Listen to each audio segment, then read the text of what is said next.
വ്യത്യസ്തമായിട്ടുള്ള cinema, dark മോഡിലെ variety cinema. Dark mode dark എന്ന് പറഞ്ഞാൽ ഇരുട്ട്, പേടിക്കുന്ന, പേടിപ്പെടുത്തുന്ന. പേടിച്ചു ഇടയ്ക്കിടയ്ക്ക് ലാഗരിമപ്പെടുന്നുണ്ട്. കുഴപ്പമില്ല, കണ്ടിരിക്കാൻ പറ്റും. കാരണം ചില സ്ഥലത്തൊക്കെ ഡയലോഗ്സ് കുറവാണ്. ഓരോ സ്റ്റണ്ട് സീനുകൾ ഡയലോഗ് കുറവാണ്. പിന്നെ വേറെ കാര്യം എന്ന് വെച്ചാൽ ബേസിലിന്റെ വേറെ ലെവലാണ് പോലീസിന്റെ വേഷം തന്നെ ബേസിൽ ഇതുവരെ ചെയ്ത കാരണം ഒരു സ്റ്റെയർ കേസിൽ കൂടി ബൈക്ക് ഓടിക്കുന്നത്. അതുപോലെ പെരേര ഓടിക്കണമെന്ന് പറയാം പടം കണ്ടോ അല്ലെ? പണ്ട് ഓടിച്ചിട്ടുണ്ട്. പണ്ട് ആരോ ഓടിച്ചപ്പോൾ ഓടിച്ചു പോയിട്ടുണ്ട്. ആദ്യമായിട്ട് ഒരുമിച്ചൊരു സിനിമ, അതൊരു കണ്ടാക്കായിരിക്കും. ബേസിലിനെ സൗഭിക്കയുടെ ഒരു നല്ല ബ്രേക്ക് ത്രൂ ആയിട്ടുള്ള സിനിമയാണ്. കാരണം ഒരു കോമ്പിനേഷൻ ബ്രേക്ക് ത്രൂ ആയിട്ടുള്ള സിനിമയാണ്. കാരണം ഇത് ഡാർക്ക് മോഡിലെ പടങ്ങൾ എല്ലാവർക്കും വർക്ക് ആവില്ല. കാരണം ഒരുപാട് ഫാമിലീസ് പടങ്ങൾ കാണുന്നുണ്ട്.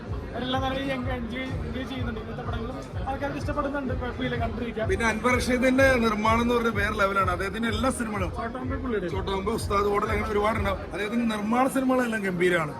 അൻവർ റഷീദിന്റെ ഒരു കംബാക്ക് തന്നെയാണ് സിനിമ. നല്ലൊരു നിർമ്മാണം, കമ്പാക്ക് എടുത്ത കഴിഞ്ഞ ആവേശമായിരുന്നു. അപ്പൊ ഫയർ. പിന്നെ പ്രത്യേകിച്ച് ഒരു ചെമ്പൻ വിനോദ് ഇതിൽ ശക്തമായ ഒരു കഥാപാത്രം ചെയ്തിട്ടുണ്ട്. ചെമ്പൻ വിനോദ് കാരണം അദ്ദേഹത്തിന്റെ തിരിച്ചുവരവ് തന്നെ ഒരു ഇടവേളയ്ക്ക് ശേഷം അദ്ദേഹം ചെയ്തിരിക്കുന്നത്. ഷാപ്പ് കണ്ടപ്പോ എനിക്ക് ഭയങ്കരമായിട്ട് ഇഷ്ടപ്പെട്ടു. നാളെ ഒരു ഷാപ്പിലെ സിനിമയാണ്. നാളെ ഷൂട്ട്. പുള്ളി ഒരു പുതിയ പടത്തിൽ അഭിനയിക്കുക. റിയാസ് മുഹമ്മദിന് ചോലവിസ്കിന് നല്ലൊരു ക്യാരക്ടർ ചെയ്യുക. അപ്പൊ നാളെ ഷാപ്പിലെ സീനാണ്. ഷാപ്പിൽ പോയിട്ടുണ്ട്. നാളെ കള്ളു കുടിക്കേണ്ടി വരും കേട്ടോ. ഇല്ല, കള്ള് ഞാൻ കുടിക്കും. എന്നാ അവര് കൊല്ലും. കള്ളൊക്കെ കുടിക്കണവരെ കാണിക്കാം.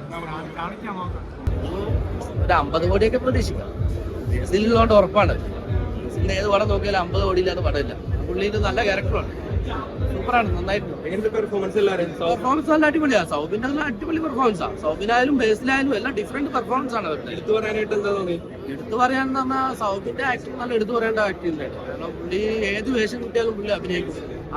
ആ ഒരു സാധ്യതയാണ് പുള്ളിയുടെ മെയിൻ. പുള്ളി ഏത് പടത്തിലും നമുക്ക് പുള്ളിയുടെ ഏത് പടം വരുമ്പോൾ നമ്മൾ ശ്രദ്ധിക്കാൻ മനസ്സിലാവും. പുള്ളി ഏത് പടത്തിലും നമുക്കൊരു ഡിഫറെന്റ് ക്യാരക്ടർ ഉണ്ട്. അതേപോലെ തന്നെയാണ് ബേസിൽ. രണ്ടുപേരും നല്ല അടിപൊളിയായിട്ട് നല്ല പടമാണ്, കണ്ടിരിക്കാം. ഒട്ടും ലാഗില്ലാതെ കണ്ടിരിക്കാം. എത്ര സ്റ്റാർ കൊടുക്കാം? 5-ല് ഒരു 4 എന്തായാലും കൊടുക്കാം. നല്ല പടം കണ്ടോ? തമിഴ് ഫിലിമൊക്കെ പോലെ സൂപ്പർ ആയിരിക്കുന്നു. മ്യൂസിക്കാണ്. എല്ലാം കൊണ്ട് നല്ല ത്രില്ലർ. നമ്മളതിനെ കണ്ടിരുന്ന് പോകും.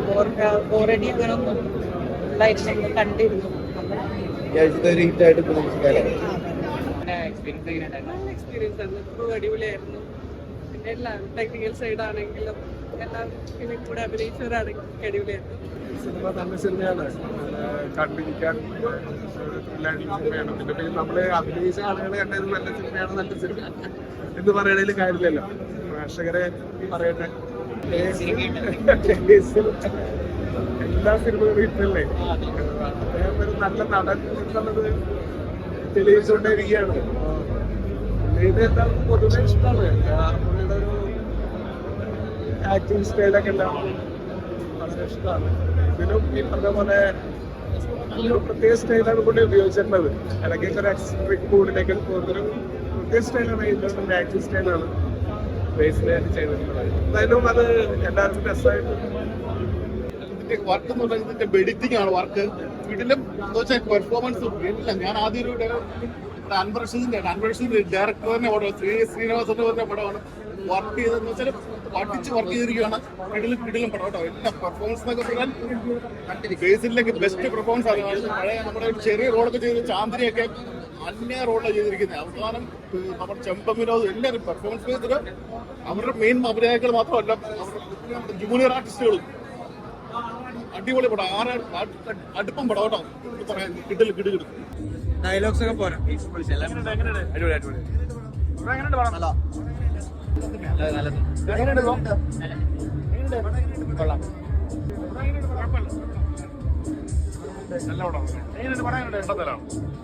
അടിപൊളിയാണ് പെർഫോമൻസ്. അങ്ങനെ ജോണർ കോമഡി ഉണ്ട്, സീരിയസ് ഉണ്ട്, ഇൻവെസ്റ്റിഗേറ്റ് കൂടുതൽ പോകുന്നൊരു പടമാണ്.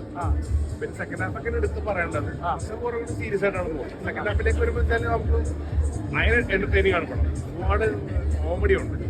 സ്പെഷ്യലി നമ്മുടെ ബേസിൽ എടുത്ത് പറയേണ്ടതാണ്. ഭയങ്കര രസമായിട്ടുണ്ട് പെർഫോമൻസ്. ഭയങ്കര സീരിയസ് ആണ്. പല സിറ്റുവേഷൻസിലും ഭയങ്കര ഹ്യൂമർ എലമെന്റ് കൊടുത്തിട്ടുള്ള ഒരു സിറ്റുവേഷൻ. പല പെർഫോമൻസ് വൈസ് ആണെങ്കിലും എടുത്തു പറയേണ്ടത് പ്രത്യേകിച്ച് ചാന്ദിനിയും ബേസിലേക്ക് ഒരു കോമ്പിനേഷൻ സീൻ ഭയങ്കരമായിട്ട് കോമഡിയാണ്. പിന്നെ സെക്കൻഡ് ഹാഫിൽ എടുത്തു പറയേണ്ടത് ഭയങ്കര സിറ്റുവേഷനിലേക്ക് പോകുമ്പോൾ അവിടെ ഒരു കോമഡി എലമെന്റ് ആണ്. നമുക്ക് സീരിയസ് ആയിട്ട് പെട്ടെന്ന് തിരി വരും. അങ്ങനത്തെ പ്രസന്റേഷൻസ് ആണ്. മേക്കിംഗ് വൈസ് അടിപൊളിയാണ്. ക്യാമറ സൗബിനെ എടുത്ത് പറയണം. സീരിയസ് ക്യാരക്ടറാണ്. ഡിഫറെന്റ് ആയിട്ടുള്ള ഒരു എന്താ പറയുക ഹാൻഡിക്യാപ്ഡ് ആയിട്ടൊരു ക്യാരക്ടറാണ്.